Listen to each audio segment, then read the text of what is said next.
Coucou!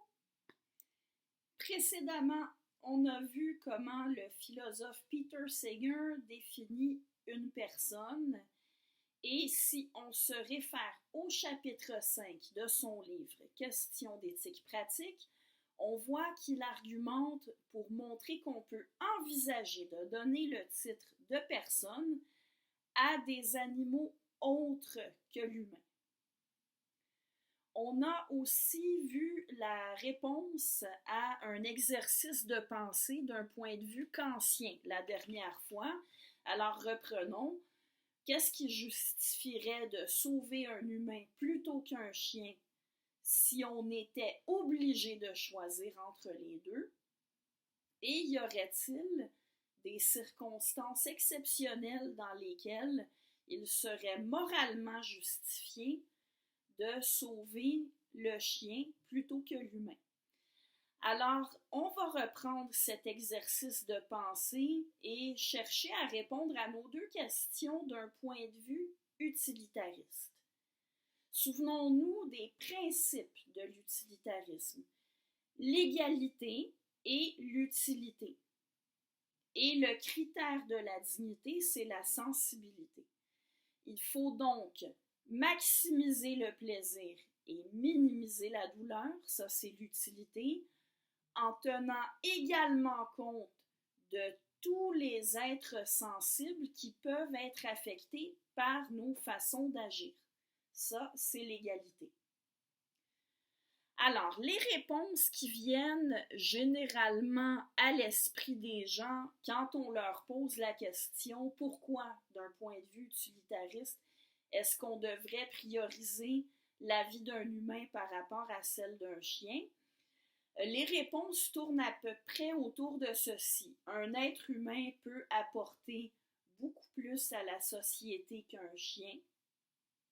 Et la mort d'un être humain risque d'affecter beaucoup plus de gens que la mort d'un chien. Ces réponses-là ne sont pas complètement mauvaises, mais elles ont des limites. Et des limites qui révèlent en même temps les limites de l'utilitarisme et du conséquentialisme en général.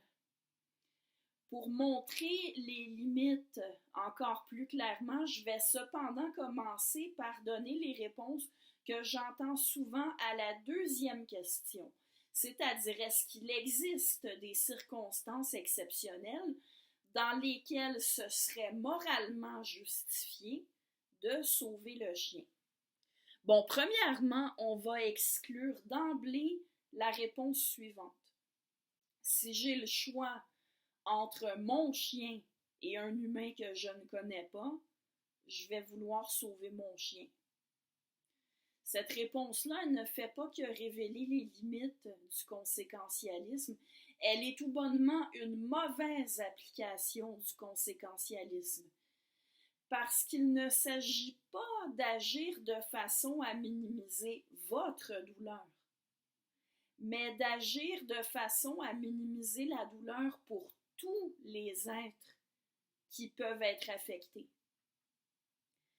Probablement que l'humain dans la situation est le parent et l'ami d'autres personnes. Et on peut supposer que perdre un ami ou un membre de sa famille cause souvent plus de peine que de perdre son chien. Certains vont répondre comme suggestion de circonstances exceptionnelles que si l'humain est très malade et qu'il n'en a plus pour longtemps à vivre de toute façon, il vaut peut-être mieux sauver le chien. D'autres vont dire que si c'est un chien d'aveugle, il est plus utile à la société que bien des humains.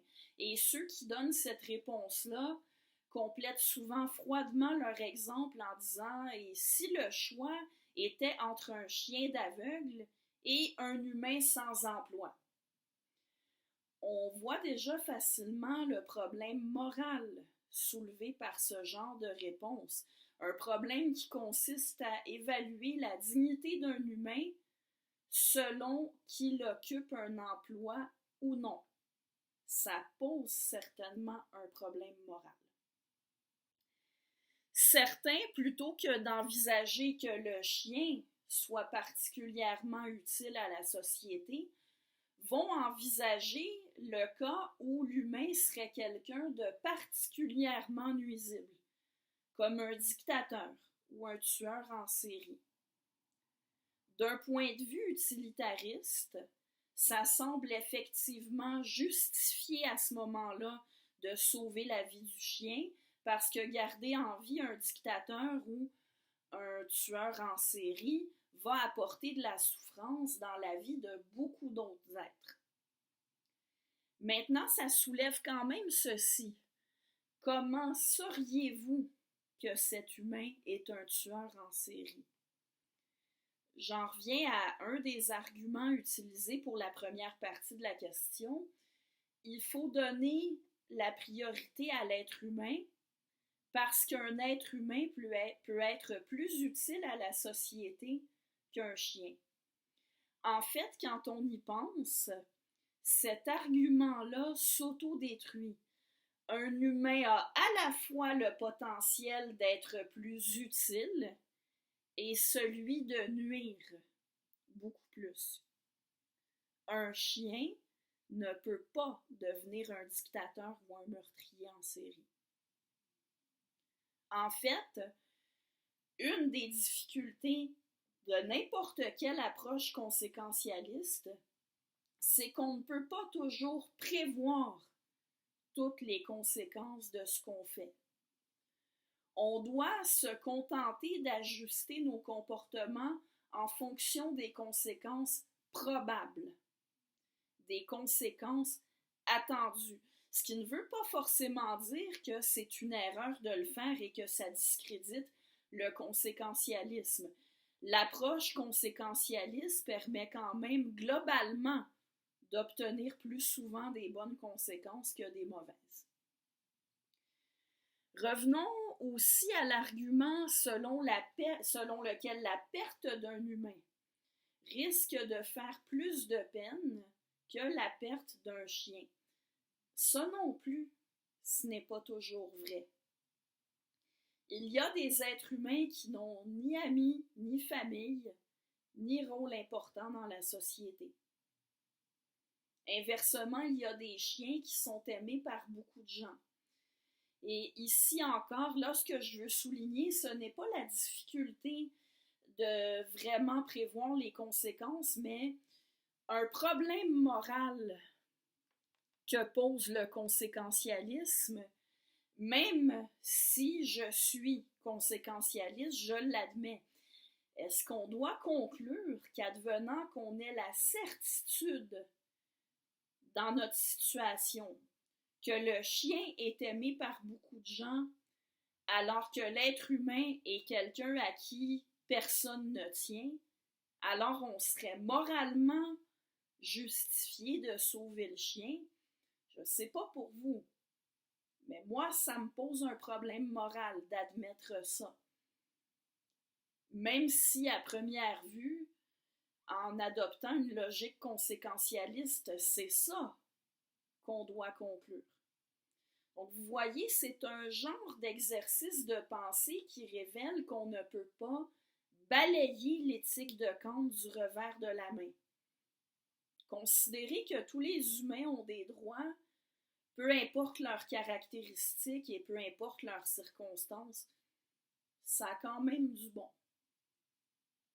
Ah, peut-être qu'il y en a qui ont envie de me dire, eh bien, moi, si j'étais à la place de l'être humain, je voudrais qu'on me sauve, plutôt que de sauver le chien. Et là, on touche quelque chose, même si à première vue, on dirait qu'on se limite à des sentiments individuels.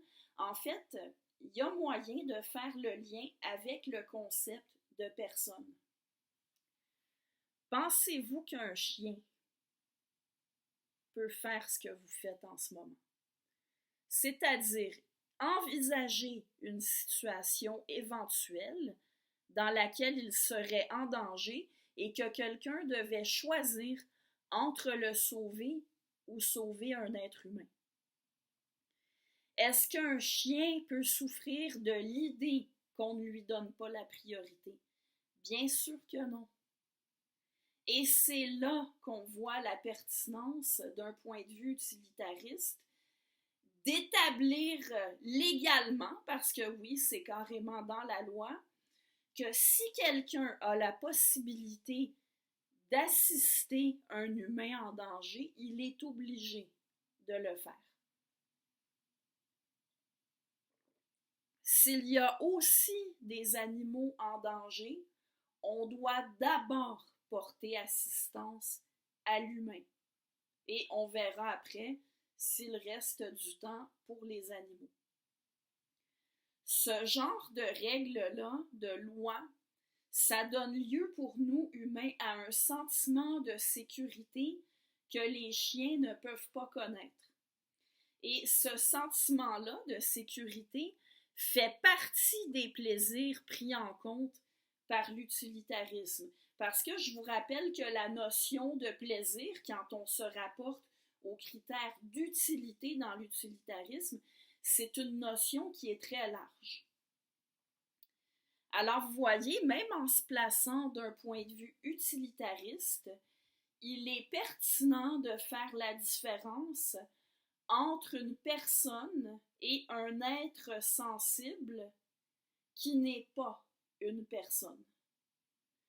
On n'a pas tous les mêmes devoirs envers les êtres simplement sensibles qu'envers les personnes, parce que les personnes peuvent jouir et souffrir de plus de choses.